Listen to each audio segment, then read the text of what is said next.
अरे यार तेरा एग्जाम में कितने मार्क्स आया है? 95%। और तेरा? मेरा 55% मार्क्स आया है। हाँ हाँ, और नहीं तो क्या, तेरा 90% मार्क्स आएगा, तू कभी भी 60% मार्क्स भी सिक्योर नहीं कर पाएगा। क्या आपको आपके दोस्त ऐसे टोंट मारते हैं? क्या आप पढ़ाई में तेज बनकर उसे मुंह तोड़ जवाब देना चाहते हैं? तो इस वीडियो को एंड तक देखना। मैं आपसे 5 ऐसे ट्रिक्स शेयर करूंगा जिन्हें आप अप्लाई करके अपने नेक्स्ट एग्जाम में टॉप करोगे। Let's start the video. Point number 1, set t is equal to 0, मतलब अपने टाइम को 0 में सेट कर दो। तुमने पास्ट में कैसे पढ़ा था, तुम्हारे कितने मार्क्स आ रहे थे, उन सारे बातों को अपने ब्रेन से निकाल दो और आज से एक नई शुरुआत करो। और जहां पर तुम पढ़ाई कर रहे हो, तुम्हारे सामने जो वॉल है ना, उस पर एक पेपर चिपका दो और उस पेपर पर लिखो कि अगला स्टेट टॉपर मैं ही बनूंगा। उसे हमेशा देख के अपने आप से बोलना कि अगला टॉपर मैं ही बनूंगा।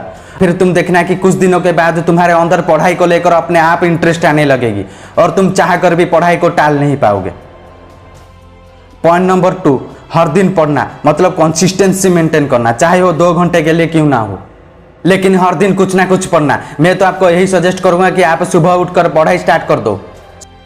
सुबह 2 से 3 घंटे पढ़ाई करके आप अपने स्कूल और कोचिंग को अटेंड करके घर को वापस आकर शाम को भी 2 से 3 घंटे पढ़ाई करें। अगर आप एक पिगी बैंक में हर दिन 1 रुपया डालो तो 100 दिन के बाद उसके अंदर आपको 100 रुपया मिलेगी। ठीक उसी प्रकार अगर आप कंसिस्टेंट होकर हर दिन 5 से 6 घंटे सेल्फ स्टडी करें तो देखते देखते आपके सिलेबस कंप्लीट हो जाएगी और आपको भनक तक नहीं लगेगी। सो बी कंसिस्टेंट। पॉइंट नंबर 3, अपने वीक सब्जेक्ट्स को पहले खत्म करें। किसके लिए मैथमेटिक्स, तो किसके लिए फिजिक्स, तो फिर किसके लिए हिस्ट्री, उनके वीक सब्जेक्ट्स हो सकते हैं। तो मैं आपको यही रेकमेंड करूंगा कि आप जिस सब्जेक्ट से सबसे ज्यादा डरते हैं उस सब्जेक्ट को पहले खत्म करें, क्योंकि डर के आगे जीत है। अपने वीक सब्जेक्ट को सबसे ज्यादा टाइम दे, उसे समझे। अगर समझ में नहीं आ रहा है तो अपने फ्रेंड्स या फिर टीचर्स के सहायता ले और फिर आप देखोगे कि कई दिनों के बाद आप उस सब्जेक्ट में मास्टरी कर चुके होंगे। मैं यहाँ पर आपसे एक पर्सनल बात शेयर करना चाहूंगा कि मैं जब 10th में पढ़ रहा था तब मैथमेटिक्स मेरा वीक सब्जेक्ट था। मेरा हमेशा 100 में से 70 से 80 मार्क्स आते थे।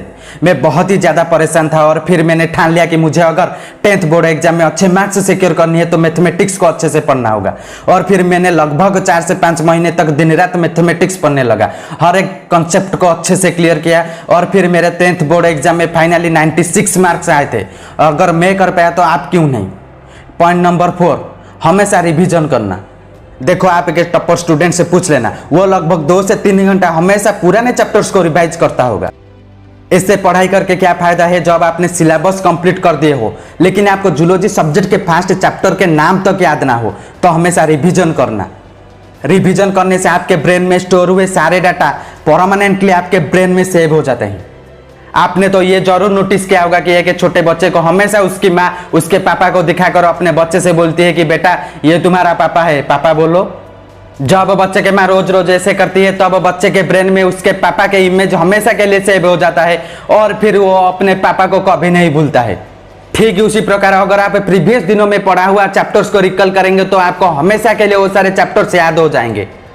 पॉइंट नंबर 5, अपने ऊपर विश्वास करो। जब तक तुम खुद पर विश्वास नहीं करोगे कि मैं ये सब कर सकता हूं तब तक कुछ नहीं हो सकता। पहले तो अपने ऊपर अटूट विश्वास करो और अपने न्यू जर्नी को स्टार्ट कर दो। रास्ते में बहुत सारे मुश्किलें आएंगे लेकिन अगर तुम्हारे खुद पर अटूट विश्वास होगा तो तुम सारे मुसीबतों को पार कर पाओगे। मतलब पढ़ाई में तेज बनने के लिए मैंने जो टिप्स तुम्हारे साथ शेयर करे हैं, तुम उसे फॉलो करते वक्त बहुत टाइम ऐसे लगेगा कि मेरे से ना हो पाएगा।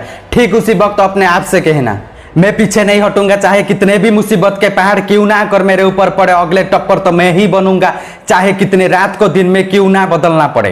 Please like, share and subscribe to your small brother motivational joker. Thank you.